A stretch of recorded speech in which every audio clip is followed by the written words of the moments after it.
द्रुत गति नेला तीन जीवन भारसाम्य हराई गछरे पिटिहेला थार गाड़ी केन्दुझर चंपुआ निकटस्थ रजिया निकट 20 नंबर जातीय राजपथरे मर्मन्तुत सड़क दुर्घटना घटी एवं मृतक माने गोटे परिवार बोली जଣାपड़ी बापा माँ और दादा तेबे पुओ को गुरुतर अवस्था केन्दुझर डाक्तरखाना भर्ती करा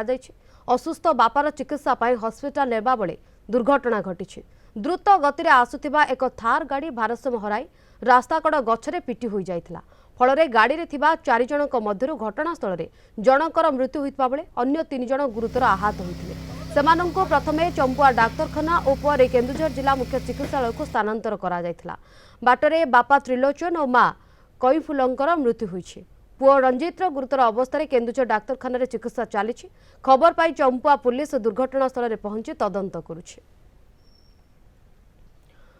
अधिक सूचना आम सहित फोन लाइन जोगे जोड़ी होती जोड़ा रिपोर्टर दिगंबर बेहेरा दिगंबर मर्मन्तुत सड़क दुर्घटनार खबर सामना को आसुची गछ को पिटी थार गाड़ी 3 जनकर जीवन चली जाइए जनकर चिकित्सा चली तेबे केउं परिस्थिति दुर्घटना घटिला प्राथमिक तदंत कौन कहूँ पुलिस ए बाबद कौन सूचना दिगंबर देखो शिवानी काली राति 10टा समय सिजुकला ग्रामर त्रिलोचन आपट पेट बथा हेबारु ताको एक थार गाड़ी रे पुओ रंजित आपट स्त्री कईफुल आपट और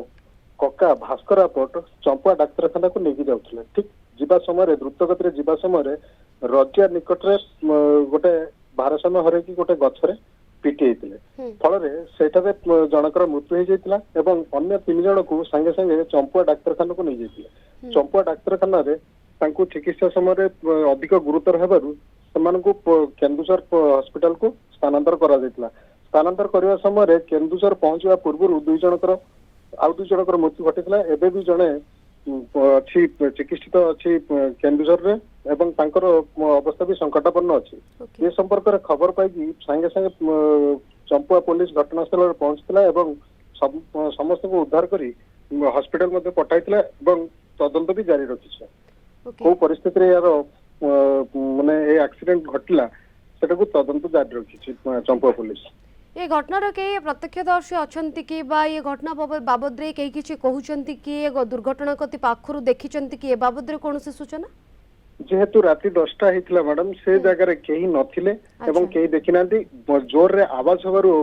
रास्ता जाउथुवा गाड़ी अटकी जाइतला एवं सेमानकु देखी पुलिस को खबर देथिले। अच्छा जमती आपण सूचना देउछन्ती जेहेतु विलंबित राति थिला घटनार कहीं प्रत्यक्षदर्शी नाहांती एवं 3 जनकर जीवन चली जाइथिबा बेले एबे भी जनक अवस्था संकटापन्न थिबा सूचना आसुछि धन्यवाद आपनकर सूचना पाई।